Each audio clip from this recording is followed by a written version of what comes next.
President Trump taking his economic message on the road, what he told folks in Pennsylvania last night about his efforts to try and cut costs for Americans across the board. This as we await a big decision from the Fed today. So it's Wednesday. Good morning. Here we roll in New York City. I'm Bill Hammer. Good morning at home. Good morning. Wednesday. The week's going Purple fast. State. That's right. Or red state today. Purple haze, right? Purple state is Pennsylvania. There's also one of those. And last night the president was in Mount Pocono, Pennsylvania, and he spoke for more than 90 minutes. He's trying to make the case for his economic agenda, and he's pointing to progress on multiple fronts. I have no higher priority than making America affordable again. That's what we're going to do. And again, they caused the high prices, and we're bringing them down. It's a simple message. They gave you high prices. They gave you the highest inflation in history, and we're bringing those prices down rapidly. Lower prices, bigger paychecks. You're getting lower prices, bigger paychecks. We're getting inflation. We're crushing it. And you're getting much higher wages. So that was part of the message. Meanwhile, in just a few hours, the Fed will announce its final interest rate decision of the year. Now, the president's been hammering Chairman Powell for not making a faster move on the rate cuts, but they've made two. Today will likely be number 3 in a row. Mark Meredith begins our coverage. Begins our day, as we say, live from the White House. Hey, Mark, good morning. Bill and Dana, good morning to you both. The White House knows people want to talk about the economy. Millions of Americans are struggling to pay credit card debt, student loans, balance the cost of living, all things people are facing right now. So the White House admits they are moving to a PR effort to let people know their concerns are being heard here in Washington.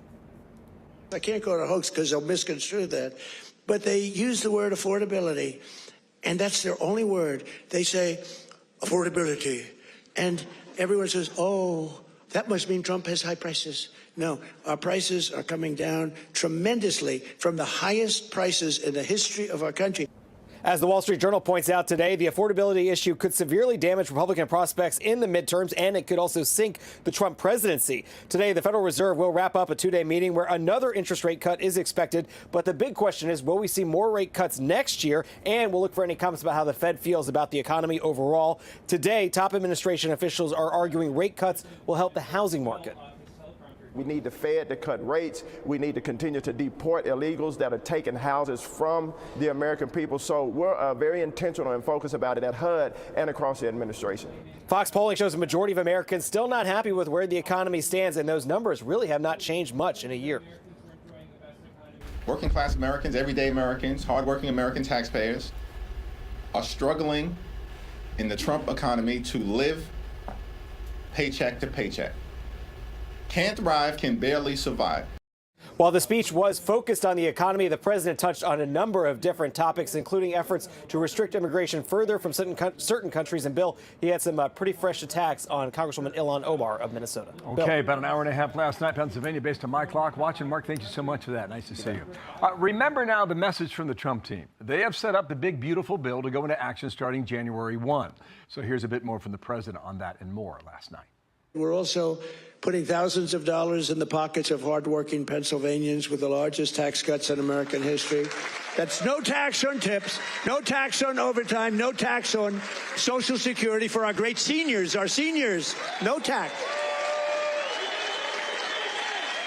And all of that kicks in on January 1st. You know, it hasn't kicked in yet.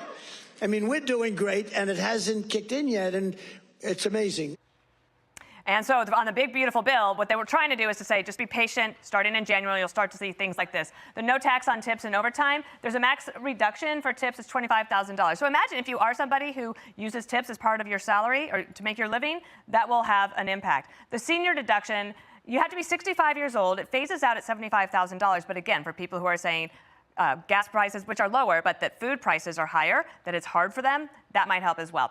There's a no tax on car loan interest. Now, that can be helpful, but what might be even more helpful is what they announced last week, which is they're doing away with some of the EPA rules on these car and fuel mileage. That actually will help bring the cost of cars down probably even more. And then a child tax credit expansion. That's very bipartisan. A lot of people like this. A lot of people love to see good economic news, but I would say Josh Holmes, our next guest here. Josh, you know communications very well. To me, economic communications is one of the hardest things. If the economy is great, everyone feels it. If it doesn't feel so great, it's hard to convince people that it's going so well. One question for you. How important is it to find the right ratio for President Trump to say, look what I inherited from President Biden, but also to look ahead at what's to come? Yeah, well, listen, I think President Trump is doing exactly what he needs to do in terms of getting out there and selling this. You cannot let Democrats frame an affordability debate. It may seem, even with a newspaper level knowledge of what's going on in the economy, incredulous to some that you can hear a Democrat complaining about affordability. We all know how it is that we got there. And what I think President Trump did really well last night, Dana, is remind everybody that when you dump $6 trillion into the economy for Green New Deal scams and rampant fraud, it's going to have an economic impact, and it did with 13, 14% inflation. They created all of this. So what did the Trump administration do? They turned around, put the big, beautiful bill in, set the infrastructure correctly in a deregulatory state, and brought all of the things back that are going to create wealth in this country, going to improve wages, and that just takes some time. That's the great challenge, Dana, you know well, for an incumbent president to sell prospectively on the economy, but I think they're beginning to do that. Okay, so that sets up perfectly for a little trip back in time, all right? Inflation is a sticky thing, Josh. Here is Joe Biden telling everybody that this is all just temporary. 2021, watch. As our economy has come roaring back, we've seen some price increases. Some folks have raised worries that this could be a sign of persistent inflation. But that's not our view. Our experts believe, and the data shows, that most of the price increases we've seen were expected and are expected to be temporary. Okay, so it's temporary, it was transitory, it was all that then. Question for you. What is the statute of limitations for political speak for saying it's the other guy who got us here? Well, you got to establish the facts first, right? As he's saying that the inflation was temporary, he was saying the border was secure and the retreat from Afghanistan went perfectly. I mean, obviously, all of those things are not true. You have to set a base level of facts because Lord knows that Democrats aren't doing it. You listen to Chuck Schumer, he acts like we just woke up yesterday and found ourselves in this position that they created. But then you need to turn around and sell prospectively about what you hope to have here in the future. I think Republicans have done that. They have set a reasonable tax level of which people and businesses can plan and you can work around, and then a deregulatory component to that. You can see what he's doing with tariffs and trade, trying to get a fairer deal for American workers around the country. But you can't just push a button and undo all of the damage that Joe Biden and Democrats did for a period of years. And the challenge in selling that is establishing those facts and then moving forward. Josh, you know healthcare policy very well and economics. And once more into the breach, the Republicans are going to attempt to see if they can figure out a way to find a good policy and then message it. Chuck Schumer is a skeptic. Listen here.